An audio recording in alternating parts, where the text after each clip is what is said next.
Well, federal diversity, equity, and inclusion staff members are preparing to lose their jobs. Yesterday, President Trump's administration moved to end affirmative action in federal contracting and directed that all federal DEI workers be put on paid leave and eventually be laid off. The moves follow an executive order that President Trump signed on his first day, ordering a sweeping dismantling of the federal government's diversity and inclusion programs. Trump has called the programs discrimination and insisted on restoring strictly merit-based hiring. Joining us now, Chief Legal Analyst Khalif Rhodes.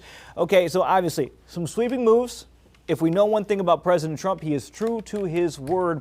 But what does this mean for those workers who are on paid leave now and set to lose their jobs? If this is a step into making America great again, those folks that are American citizens today are going to find out that they're going on paid leave, ultimately losing their job. If you're a contractor contracting with the federal government that offered a diversity and inclusion program, it says it in the order. Guess what? Your contract is cut. Now you no longer have a job. Your staff no longer have a job. So this is going to be thousands of people that work for the government, that are Americans, that are going to be unemployed. So when we talk about cutting $500 billion from the budget, and people are trying to figure out, well, how are they going to do this? Where's it going to be? Well, this is one place. Let's just go ahead and get rid of this diversity stuff because we don't need it. It doesn't make sense, and we don't need it because it's discriminatory, it's exclusion, it's not inclusion. We don't want this and we don't need it, and let's go ahead and chop it on the second day in office. But you gotta, if you don't remember history and don't recognize what got us here, then it's easy to get rid of things like this. Look back to Lyndon Johnson. He signed the executive order in 1965. Why? Because we had a number of civil rights issues that were happening in the country. There was a push to understand that we needed to have a diverse work base that reflected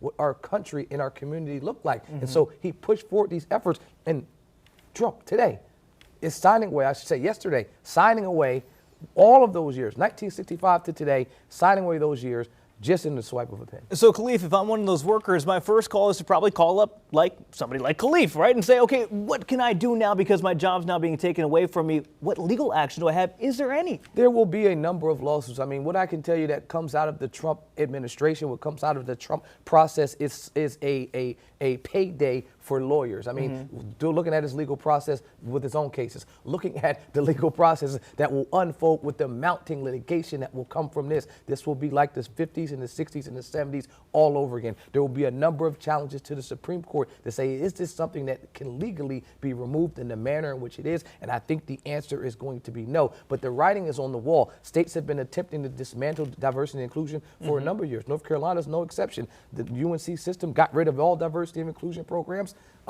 quickly last year. So on the federal level, this was something that was going to come. Real quick, I do want to ask you about this. One of the things that Trump has said is that any federal employees that have any suspicion that a program that was DEI maybe changed their name and is still DEI, just kind of working in the shadows, he's saying you need to come to our office and snitch. Well, because now we've criminalized even the process of something that we think is supposed to be okay. Diversity now is this criminal, this dark. They were campaigning, calling it DIE, right? Not diversity, equity, and inclusion, but death. They wanted this program to die, and one way that you can make it die is make people hate it. And so if I can incentivize you to tell on it something that is good and now make it bad, now it's made it a bad thing. 2 points that I'll make quickly before I get out of here.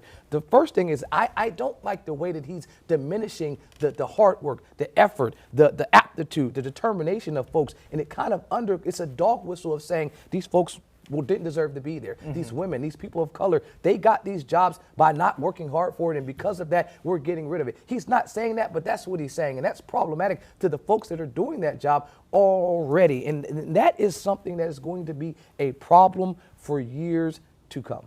It's not just what he's saying, but it's how the message is perceived. Again, Chief Legal Analyst Khalif Rhodes there. Don't go too far, my friend. We're going to have you back in just a bit.